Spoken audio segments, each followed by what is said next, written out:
This is the new BYD Surf, and it could be the most important small car to launch this year because it comes with a really low starting price, and yet it has a good amount of standard equipment. So much so that it leaves the Dacia Spring and the Hyundai Inster looking a little bit expensive. So is this BYD the bargain small car of 2025, or does it drive like an electric shopping trolley? So in this review, we're going to find out whether the Dolphin Surf has had to compromise on range, safety, tech, and more.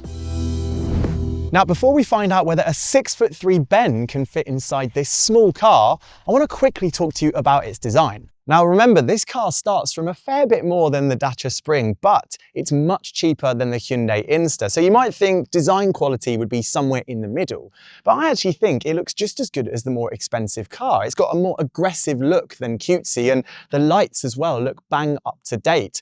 And in this luminescent green or yellow color, it looks pretty racy. The wheels on this car look positively tiny, but they're actually 16-inch alloys over here, and they're wrapped in 185 section Hankook Eco tyres, which sounds good, but because this is a battery car, it's going to weigh more than you'd expect. So that might make for a bit of a crashy ride. It's something we're going to test in a moment. And we're also going to test how easy it is to get in and out of this car, both front and rear, because as you can see, the roofline is nice and horizontal and the door line is really vertical at the back. So that suggests it should be easy. But someone like Ben, who's 6'3", well, it might be a squeeze. So keep stretching, mates. Now, at the back of the car, things get even racier than the front. I mean, look at the size of this spoiler. It takes up a massive percentage of the overall car, but it does serve a purpose because it actually helps to clean up the airflow over the back, which should help with your range, as do the flat door handles on the side. I also like the light bar. It's a common feature on cars these days, but it looks different, and I like the way that there are sort of layers to the tail. Plus, I've even spotted a little bit of tech because I can see down here, we've got a reversing camera, which we're going to test in a moment. The Dolphin Surf actually measures in taller and at the same length as a Renault 5, but it's narrower, which should make it easier to park, in theory. Now don't be deceived, this parking space is actually smaller than the UK average because it's just 2.3 meters wide.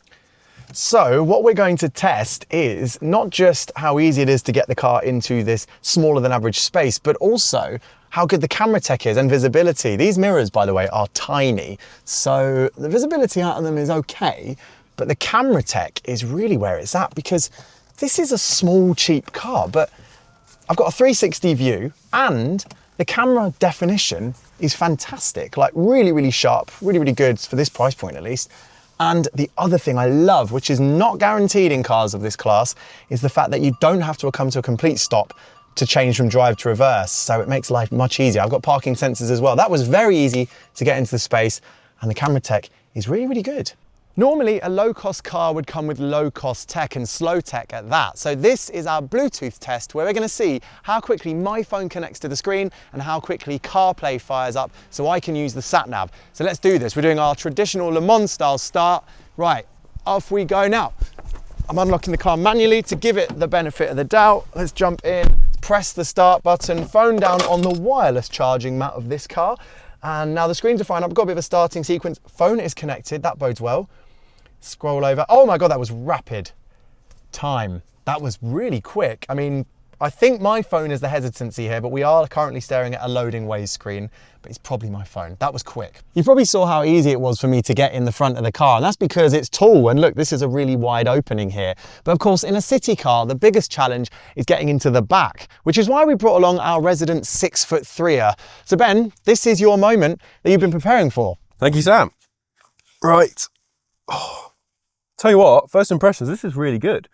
So obviously, like the Renault 4, Renault 5, I struggle to get in, but there's no problem here. The door opens really wide. This is actually pretty big. I can almost fall out if the door was open. Legroom's good, footroom's good. Headroom probably could be better, to be fair, but yeah, overall, very happy in here. It's good. I think that's a pass. Bearing in mind, Ben is 6'3". So what's it like for creature comforts back there, Ben?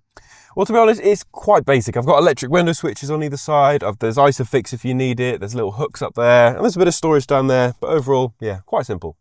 Well, thankfully, it's actually quite good up front in terms of tech as far as what you get on all models. Now, we're in the top of the range comfort, which means we get a few extras like the 360 reversing camera and also this wireless charging mat for your phone down here. But otherwise, it doesn't matter what you go for. Even if you go for the 18-ish grand entry car, you've got the same dash. And that's a really good thing because honestly, the fit and finish is solid. There are materials that, yeah, they're not the highest quality, but they feel tough and it looks nice. And plus, you've got your big screens here as well. Well, that's actually quite a small one, but it's got loads of information and really clearly displayed.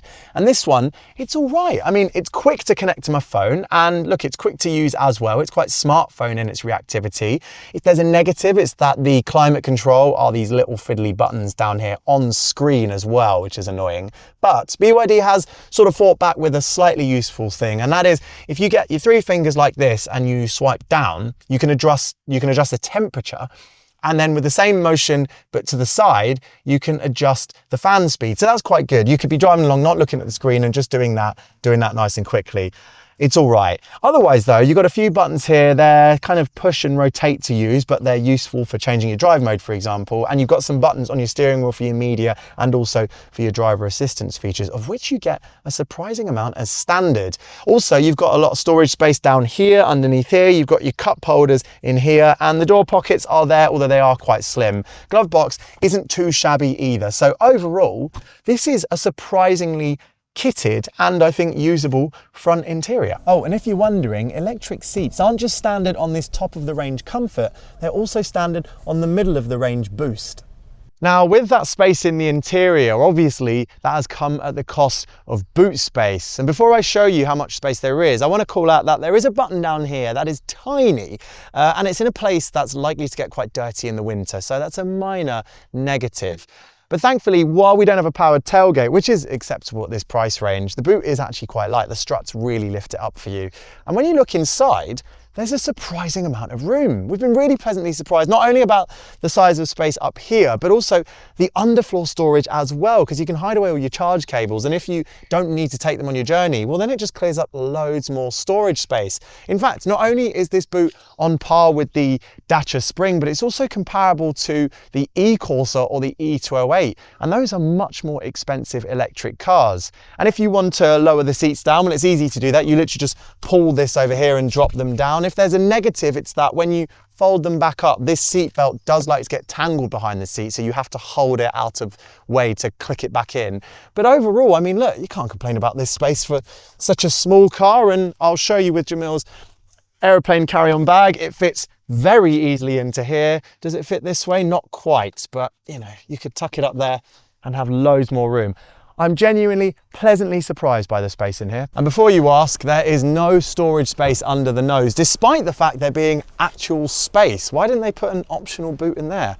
Don't know. By the way, it would be remiss for me to not admit that getting an EV serviced in the UK can sometimes be quite tricky. Many places just don't do it, which is why Cinch now offers EV servicing alongside petrol and diesel cars. If you want to put your car in to be serviced by one of our expert EV technicians, well, all you got to do is click the link in the description below to find your local Cinch store. Another good thing about this car's interior is the seating position when you're on the move, because it's actually a little bit higher than you might think, and that's a good thing in this car. It means you've got good visibility over the nose, but also because I can adjust the steering wheel much more than you can in some other cheap cars or low-cost cars. MG, I'm looking at you, because this steering wheel can't just be adjusted on the angle, but it can also be adjusted for reach as well, so I'm nice and comfortable. It's also such an easy car to drive. At lower speed, and even when I'm picking up the pace a bit, the reactions are all nice and smooth, the steering is light, and actually, key is the steering is quite quick, but not overly so I don't have to turn loads to go around a normal corner. It feels well judged. Now let's do a U-turn. This is quite a dangerous U-turn scenario because there's a bus coming.